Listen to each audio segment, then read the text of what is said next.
Voilà, bonsoir à chacun d'entre vous. Que la paix, amen, que la paix, l'amour, la bienveillance de notre Seigneur Jésus vous accompagne.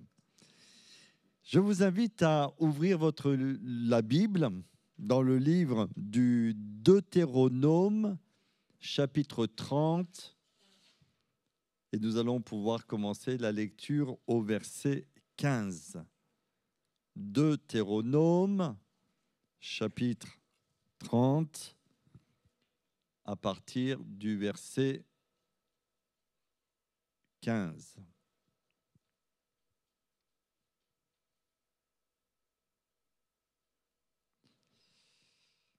Vois, je mets aujourd'hui devant toi la vie et le bien, la mort et le mal.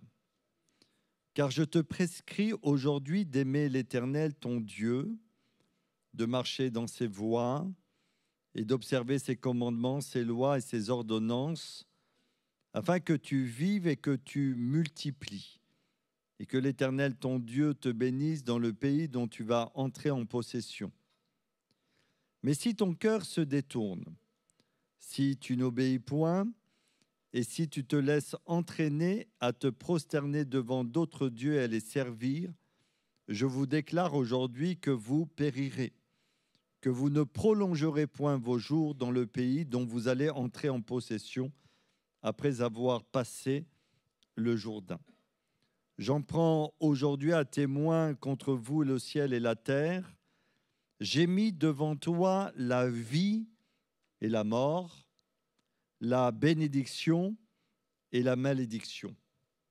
Choisis la vie afin que tu vives, toi et ta postérité, pour aimer l'Éternel, ton Dieu, pour obéir à sa voix et pour t'attacher à lui, car de cela dépend ta vie et la prolongation de tes jours. C'est ainsi que tu pourras demeurer dans le pays que l'Éternel a juré de donner à tes pères, Abraham, Isaac et Jacob. Bien sûr, il est important pour nous de comprendre ce passage à la lumière du Nouveau Testament. Mais malgré tout, notre Dieu, au travers de toutes les Écritures, désire nous enseigner, désire nous permettre de grandir dans notre foi. Ce que nous pouvons dire déjà, c'est que notre vie est façonnée, et je dis bien est façonnée par nos décisions, c'est-à-dire nos choix. Chaque jour, nous prenons des décisions, nous faisons des choix. Alors c'est sûr, je comprends qu'il y a des petits choix qui ont des petites conséquences dans notre existence. Et puis, il y a des choix plus importants qui vont donner une orientation à notre vie. Par exemple, le matin, le choix de se lever et d'aller au travail ou le choix de rester au lit et de ne pas aller au travail peut avoir des conséquences très lourdes pour notre existence.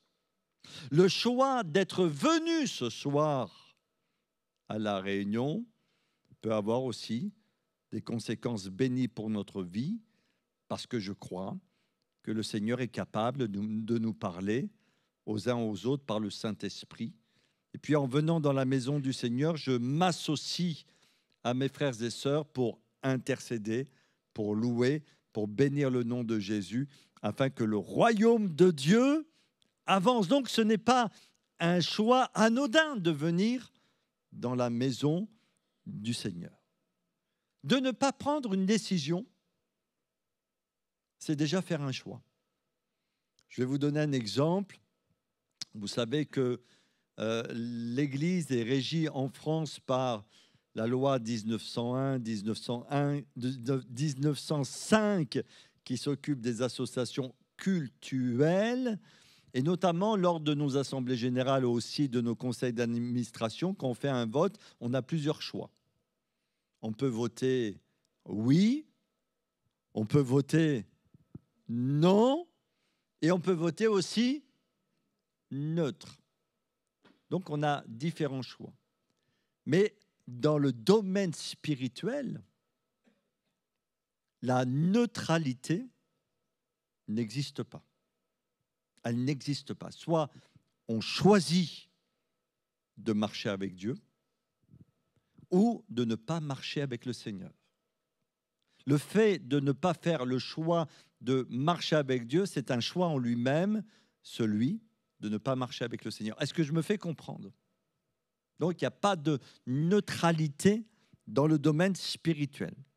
Chaque choix, petit ou grand, je l'ai déjà dit, mais je le répète, va avoir des conséquences, soit bénéfiques dans notre vie, soit de mauvaises conséquences. C'est valable pour un individu, mais c'est valable aussi pour une association, pour une organisation, mais aussi pour une église.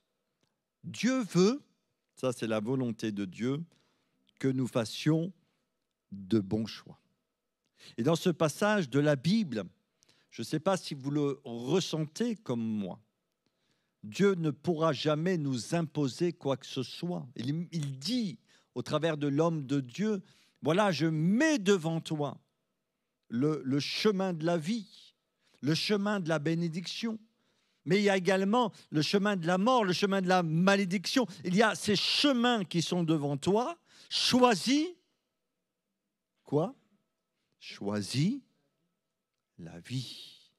Et la volonté de Dieu, c'est que nous fassions les uns et les autres, inspirés bien sûr par le Saint-Esprit, que nous fassions dans notre vie les bons choix afin de connaître des jours heureux et de connaître la bénédiction du Seigneur pour notre vie.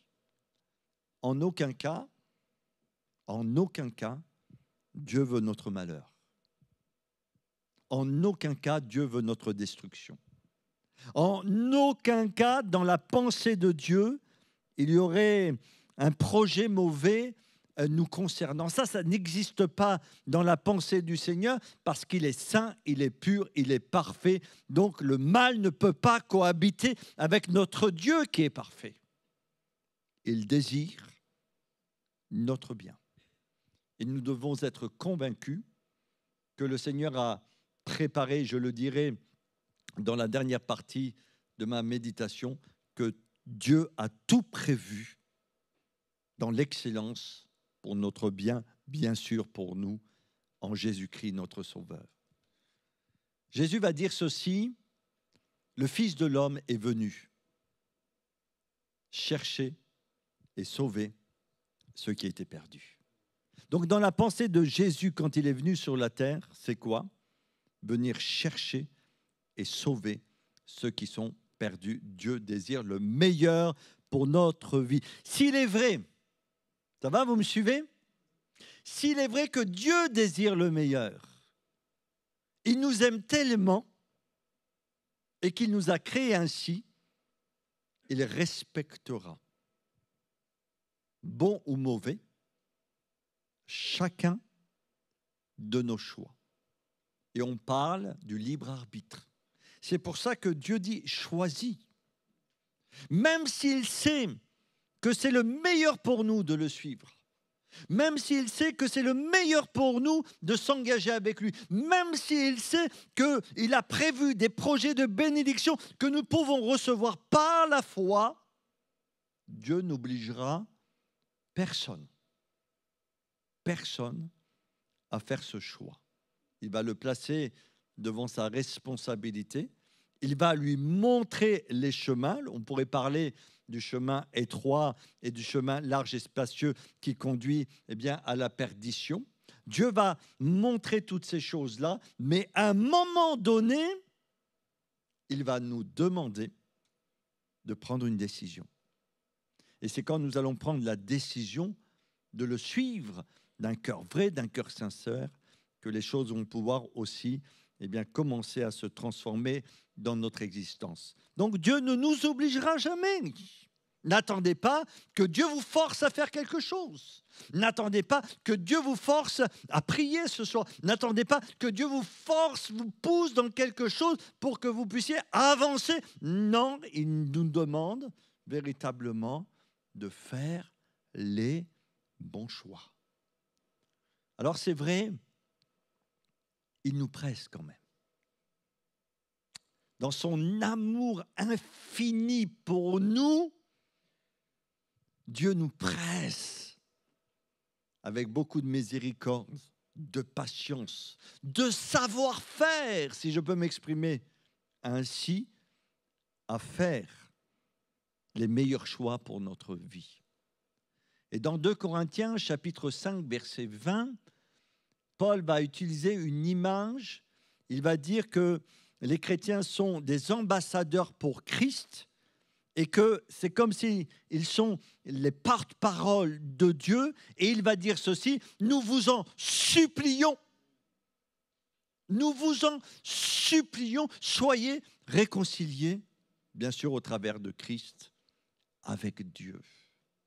Donc Dieu, dans son amour, va t'aider en te disant, mais c'est bon pour toi. Maintenant, décide-toi.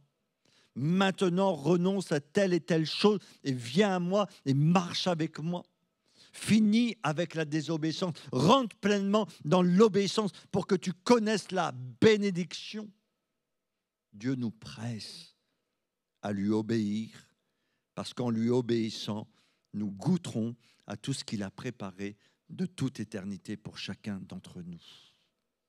Alors pourquoi parfois nous avons du mal à faire ces choix, ces bons choix? Tout d'abord, j'ai envie de dire qu'il y a les incertitudes par rapport à l'avenir. Je ne sais pas comment vous êtes, mais parfois je voudrais bien avoir toutes les réponses de mon côté et avec moi pour prendre une décision. Parce que plus on a d'éléments, humainement parlant, sans qu'on parle de la foi, parce que la foi nous permet de voir ce qui est invisible, d'avoir l'assurance dans nos cœurs des choses qu'on espère et la démonstration de celles qu'on ne voit pas. Mais humainement parlant, avant de prendre une décision, bien souvent, qu'est-ce que nous faisons? Nous essayons d'analyser les choses et puis essayer aussi de nous projeter dans l'avenir, n'est-ce pas? Et s'il y a des incertitudes qui planent, on va dire, bon, cela risque de mettre dans notre cœur des doutes, mais j'ai envie de vous dire qu'il y aura toujours des incertitudes. Toujours. C'est pourquoi la Bible nous dit, que ce soit pour notre vie ou dans d'autres domaines, mon juste vivra par la foi. Parce que même si on espère le meilleur pour demain, nous ne savons pas ce qui va nous arriver demain.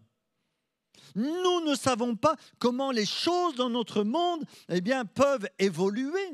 Nous ne savons même pas ce qui peut se passer dans telle et telle ville de notre pays. Vous avez vu ce qui s'est passé au Maroc.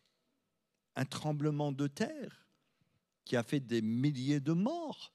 Qui aurait envisagé ces choses-là?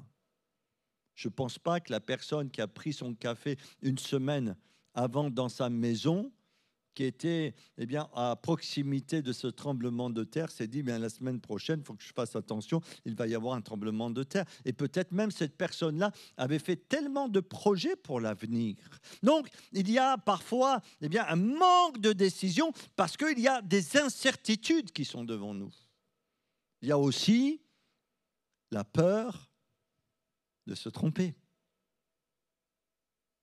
Si je fais ce choix et que ce n'est pas le bon choix, ça veut dire quoi? Ça veut dire que je vais souffrir. Vous comprenez? Si je fais un mauvais choix, je vais souffrir énormément. Et comme je suis quelqu'un de responsable, il va falloir que j'assume jusqu'au bout mes choix. Et qui peuvent avoir malheureusement des conséquences aussi dans nos vies. La peur de perdre. Parce que à chaque fois que vous faites un choix, vous décidez de renoncer à quelque chose. À chaque fois que vous faites un choix. Si vous faites le choix de vous marier, vous renoncez à votre vie de célibataire. C'est plus compliqué parfois de vouloir se marier et être mariés et de continuer à vivre comme si nous étions célibataires. Ça pose des problèmes, ça, ce n'est pas la bonne solution.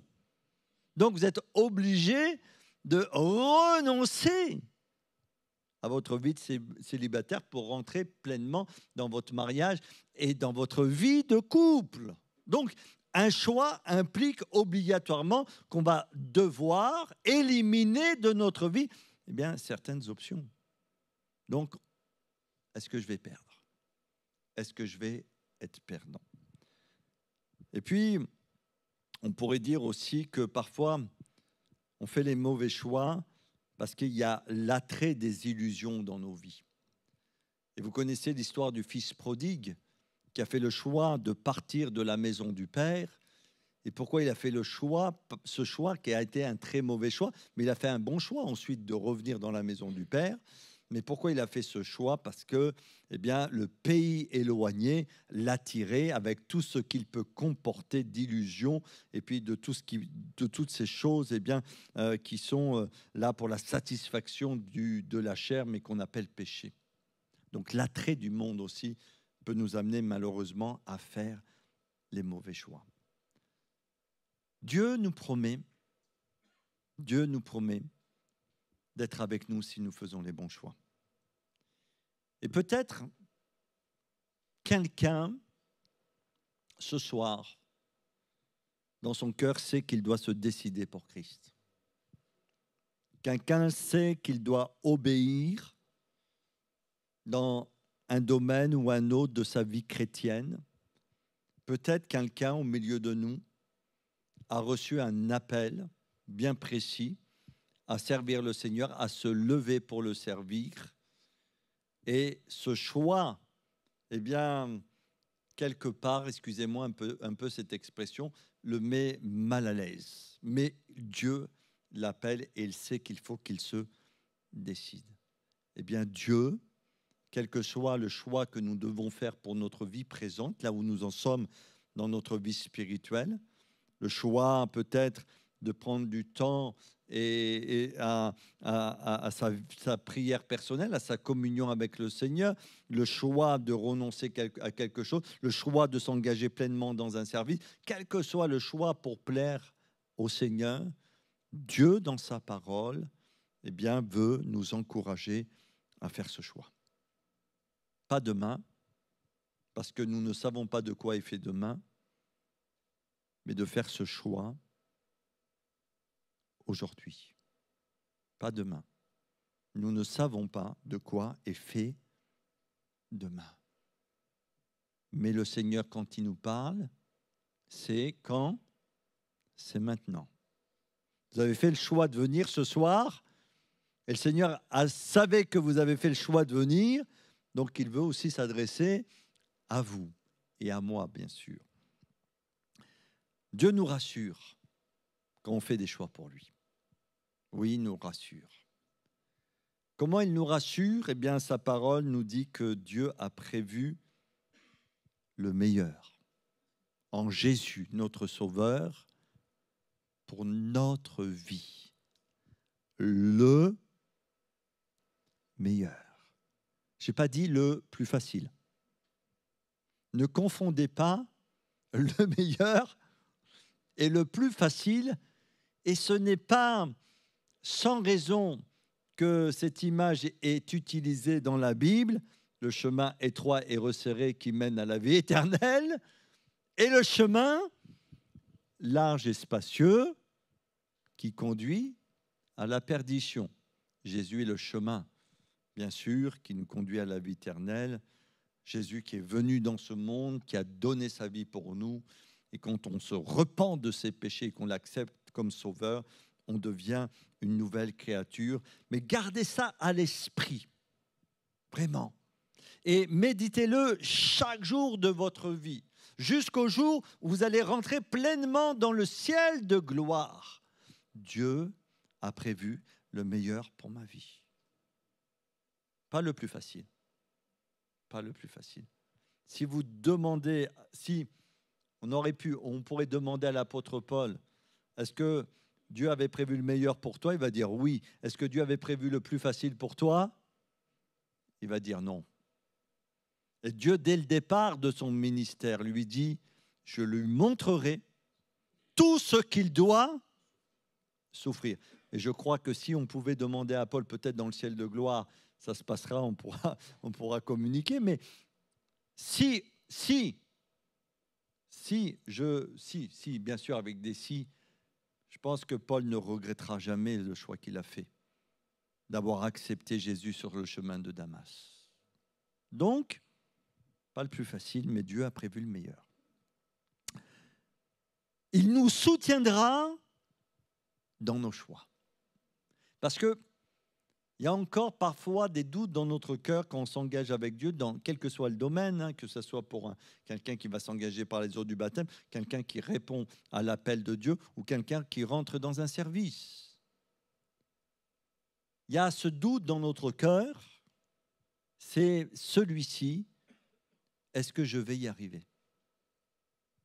Est-ce que je vais tenir bon? Je me connais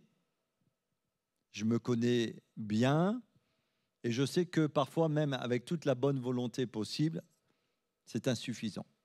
Et c'est là qu'il faut nous rappeler des promesses de Christ pour notre vie.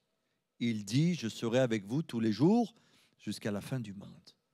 C'est-à-dire que Dieu ne peut pas agir pleinement dans ta vie quand il te montre quelque chose si tu ne fais pas le choix d'obéir.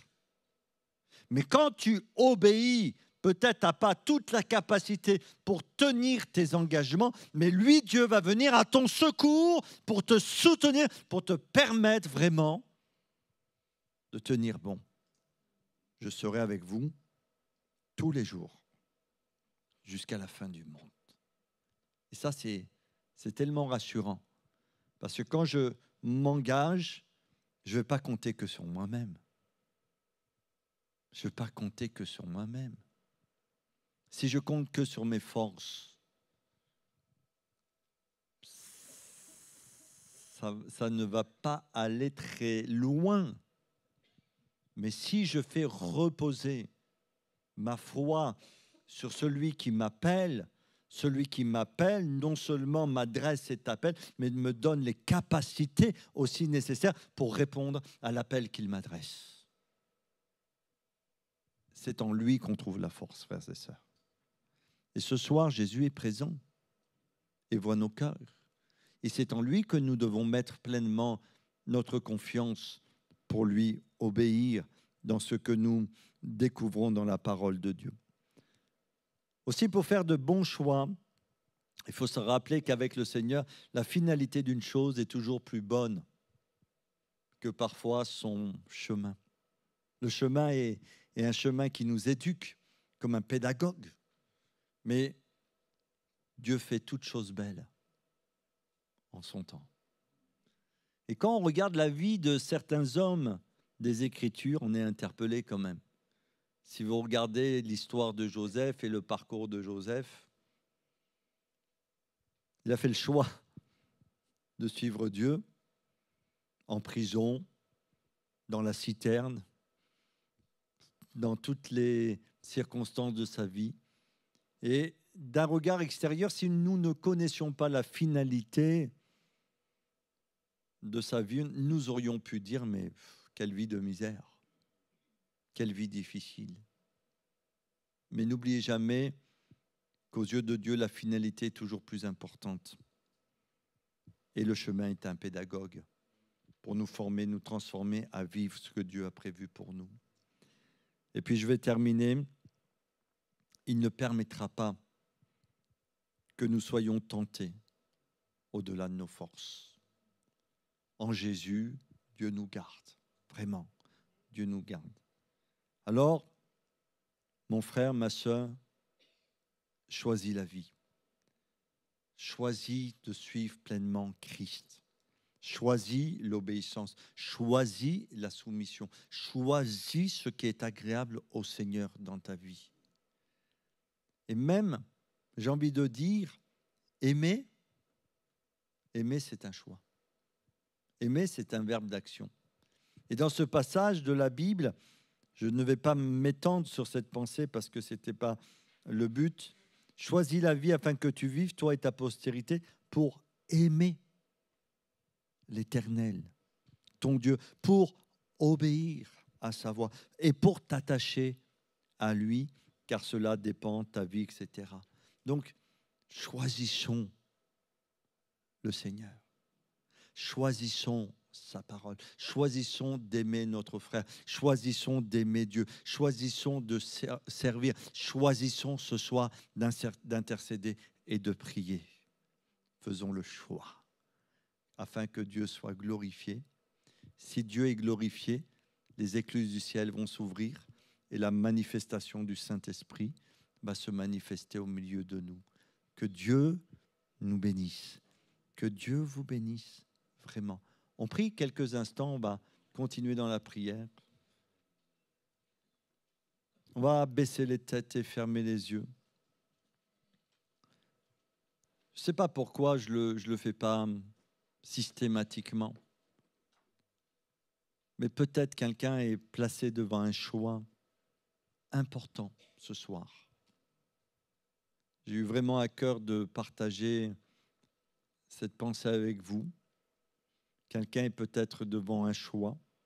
On peut prier aussi pour les choix de l'Assemblée, bien sûr, avec toutes les réunions de réflexion que Dieu nous dirige, qu'il nous éclaire afin de faire le bon choix.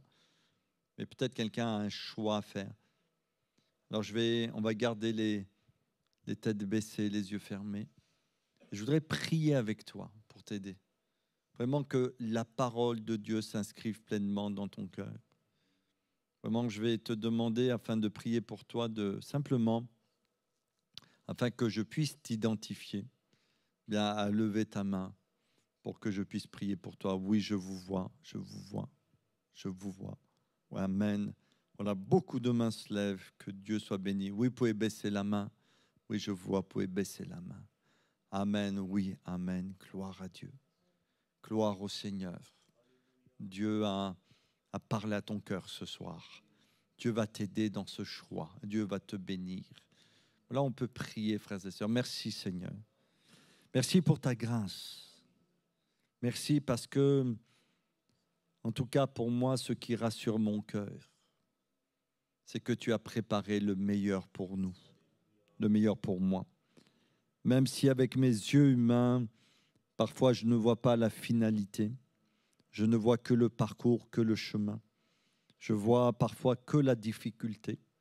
Mais Seigneur, je sais, c'est une conviction profonde dans mon cœur que tu as prévu le meilleur. Et ainsi pour chacun de mes frères et sœurs ce soir, tu vois, Seigneur, bénis-les. Aide-les par la puissance du Saint-Esprit, qui ressortent de ce lieu ayant fait ce choix de t'obéir et de te suivre. Bénis-les abondamment et glorifie ton nom par la puissance du Saint-Esprit. Prions le Seigneur, bénissons son nom, frères et sœurs. Alléluia, amen.